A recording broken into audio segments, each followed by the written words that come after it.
Greetings, dear ones. I am Kryon of Magnetic Service.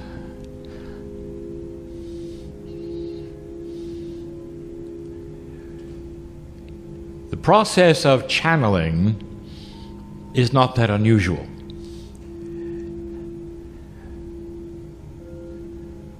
But it needs to be practiced.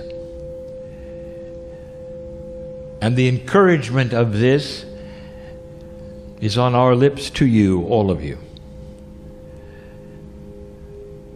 And you can rename it if you wish, so that it loses perhaps some of the stigma of the oddity and the strangeness of a human being, stepping aside and allowing that meld from the higher self and the creative source to enter and speak.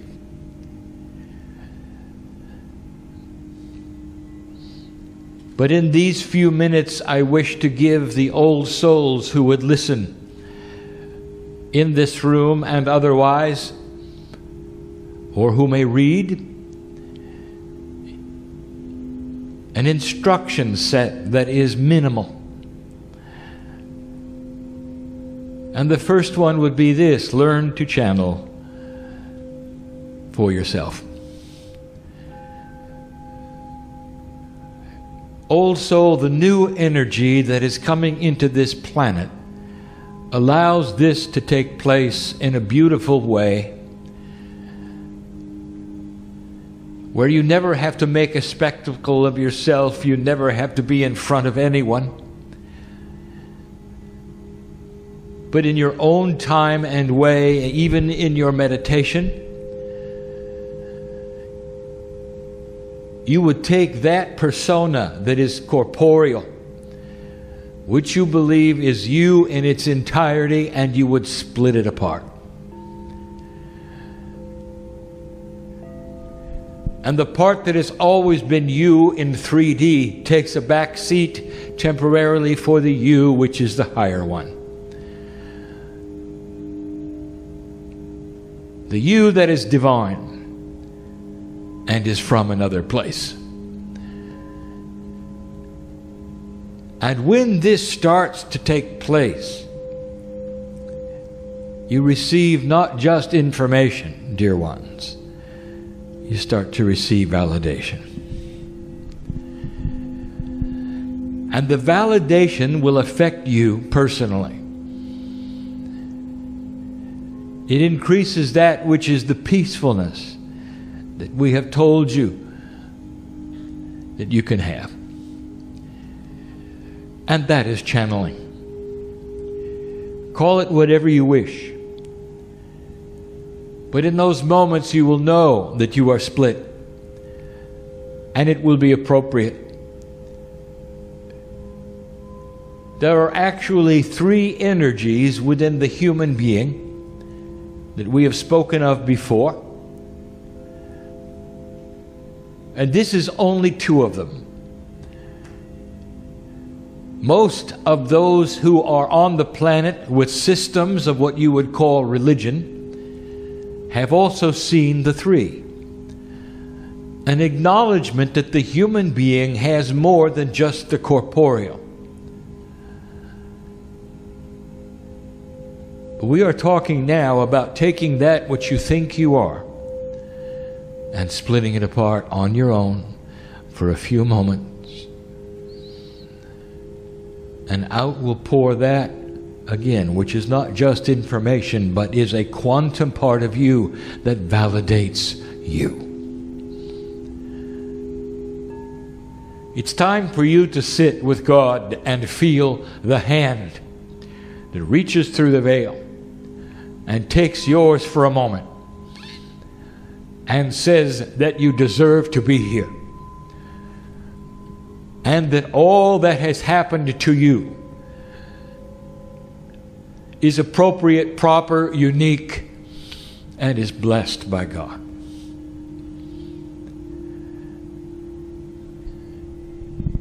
That there is no task too difficult for the old soul. But to some of you have been dealt that which is more difficult for what we have said in the past when we have said to you, iron sharpens iron. And some of you perhaps have felt the anvil come down that is red hot a few times fairly recently to shape you into a master. And you may say to Kryon, I'm not a master. I don't feel like a master. I'm just a person going about my life. And I will say, oh, how quaint of you. For you do not see what we see. For what happens in this lifetime, dear human being, affects everything for you and your core soul from now on. What you have allowed to be part of the Akashic attributes this time around are going to shape you forever. And so what we are saying is that you may not ask, why me? Without asking why not, or why us? For it involves all of you who have participated in the issues that you have been a party to them, and a planning session that has gone into your life to put you here, right where you are. Learn to channel. That is to find the meld between you and you to such a degree that when you get up from the chair, you know what has taken place. And most of you will do it only for yourselves. You can write these things down if you wish. But the reason it exists is to help you, to validate you, to make you more peaceful with you. I have 3 things I want to give you before you leave this place. Old soul, we have given you some attributes we wish you to visit in the past.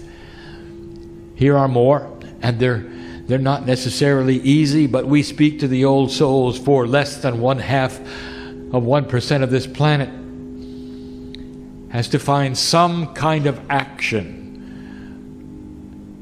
that is a meld with belief that creates a compassionate mind for this earth to move into the next stage. Now it's happening, but I will give you an informational blurge, a new word for me,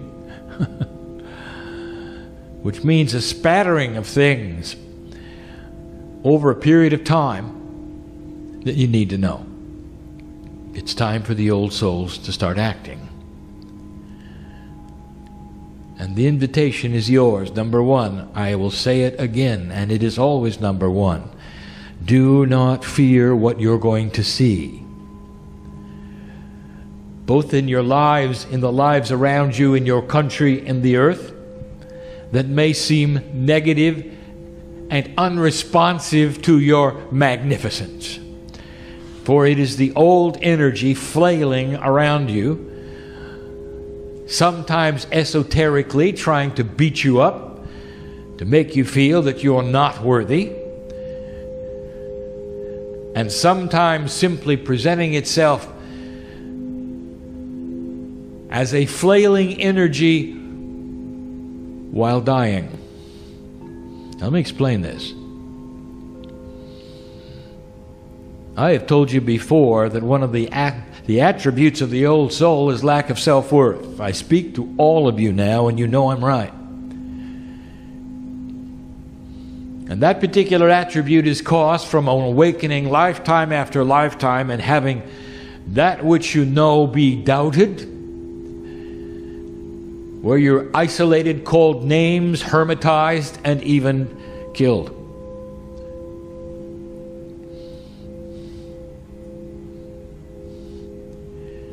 Lack of self-worth. Now, you know it. Who else do you think knows it? And I will tell you, that which you assigned to the attributes and attitudes of dark energy knows it. Not an entity with horns and a tail, but the energy of the planet that is dark and light, that has always been there, which you call the duality. It knows it. It has always been your enemy. You've always had to push through that which is dark in order for the light to show. That's all you've done. Lifetime after lifetime, including this one, and you know what I'm talking about, light worker. And we have told you that the very relationship of dark and light is recalibrating. But in the process, do not be surprised if what you would call the dark side of duality picks up its head and tries to beat you up again. It will do it through all of the attributes and avenues you think it can, through business, through family, through relationships, even through your dreams. It knows who you are, and it does not want you to succeed. And dear ones, I will tell you that it doesn't matter how hard it tries. You've already won. But you got to know it's going to try. When you turn on the light, darkness disappears. Again, we'll say darkness is passive and light is active. When you turn on the light, darkness disappears. So the answer is always to have light in your life. If you cover it up with darkness, it can't show itself. If you let the darkness win this battle, you're going to sit this life out, and things are not going to get any better. And that's the battle at hand. Number 2, be compassionate in all things. When number 1 raises its head and wants to create war on this planet yet again, when number 1, which is fear, wants to flail because it knows it's dying, I want your reaction to be compassion. A compassionate reaction to all things creates light you cannot imagine. What irritates you the most, dear human being? Conjure it up in your mind and see if you can be compassionate to it instead of critical to it. Conjure it up in your mind right now. What irritates you the most? What is the most difficult thing for you to endure? Sometimes it's foolishness. Sometimes it's politics. I know who you are. What if you could change your attitude and only see compassion? Well, that is the greatest emotion you have for anything on the planet. If you could do that, dear ones, you will achieve what the masters had. For when they walked the planet, this was their attribute, no matter who sat in front of them, whether it was the thief, the dishonest one, the one who stood in front of them to try to figure them out and take money from them. All they had was compassion. That's all they had. And I'll tell you, when you look at somebody with the eyes of compassion, it melts all the other agendas put together. It just melts them. They'll never touch you. That creates light. That is how you beat number 1, the duality. A compassionate mind will never be an angry one.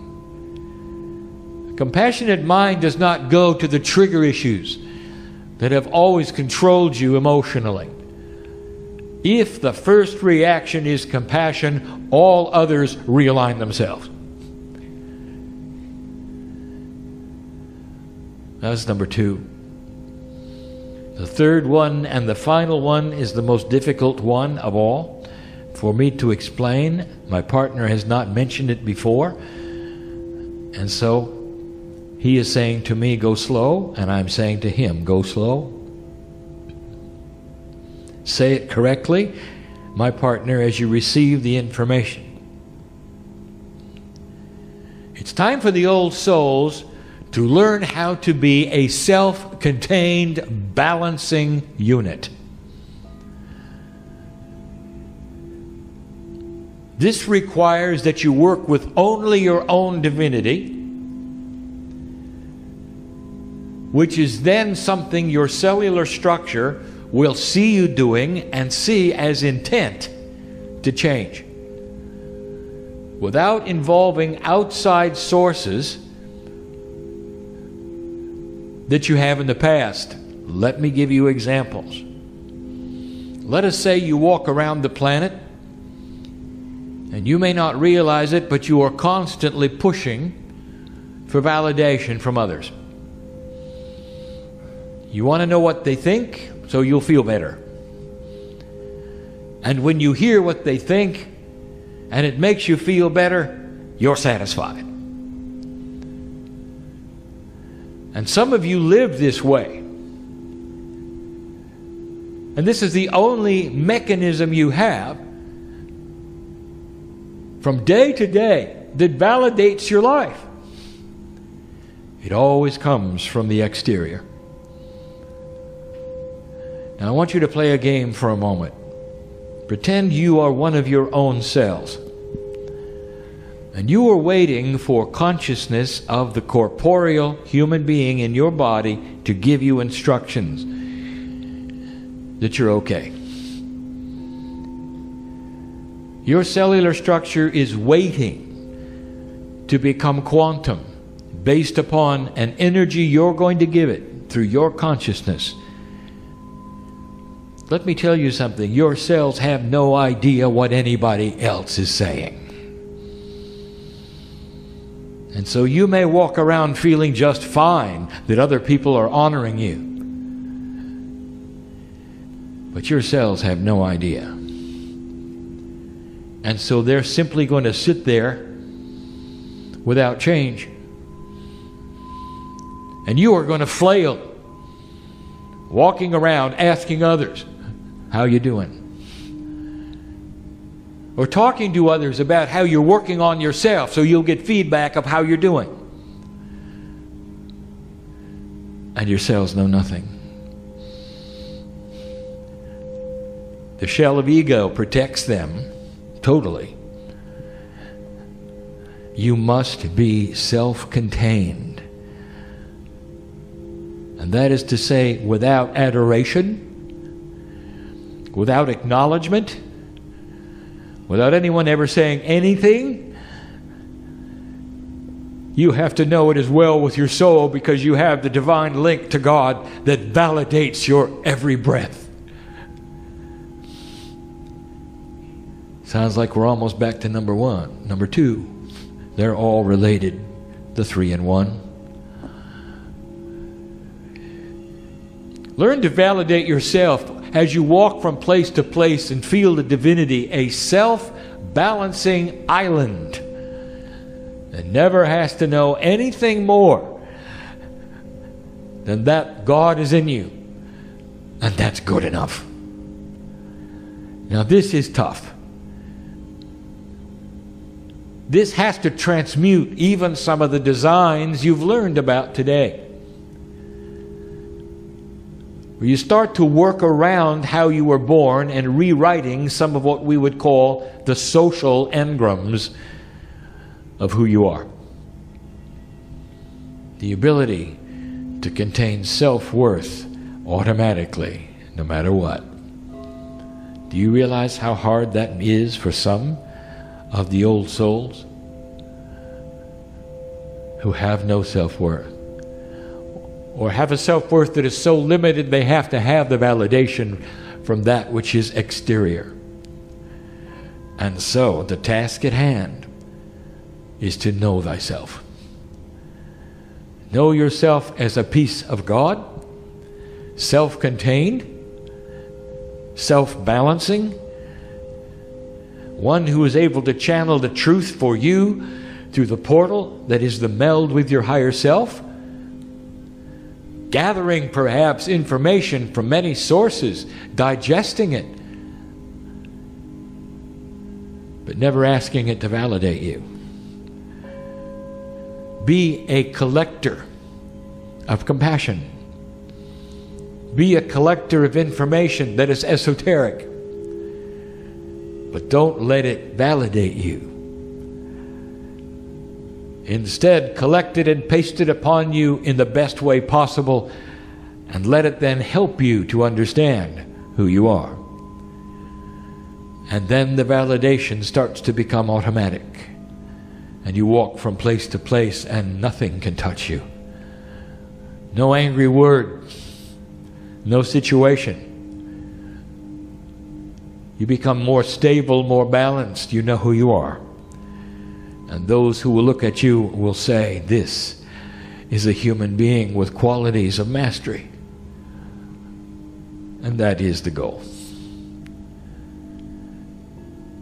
We will continue these kinds of discussions, but these are the recalibration of the old soul on this planet at this time.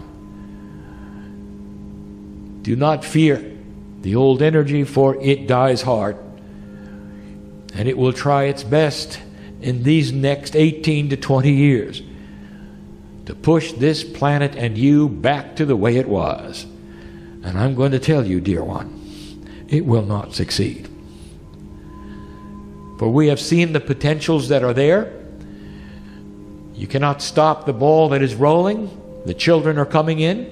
The young people know better, and they will not accept old ways. They will see through the transparent methods of old energy purpose and will laugh at it. Meanwhile, you've been born in it, and it's going to be harder for you. Listen, dear ones, some of the youngest of the young are the oldest of the old. You may want to take a cue from them at some time, changing the very paradigm that says that the elders are the ones that know the most. For sometimes the young people coming in are the elders of the past. Go from this place different than you came, as right now you pass over that which used to be your homes. For those of you in the room, perhaps you felt it. It's real, you know. And so it is.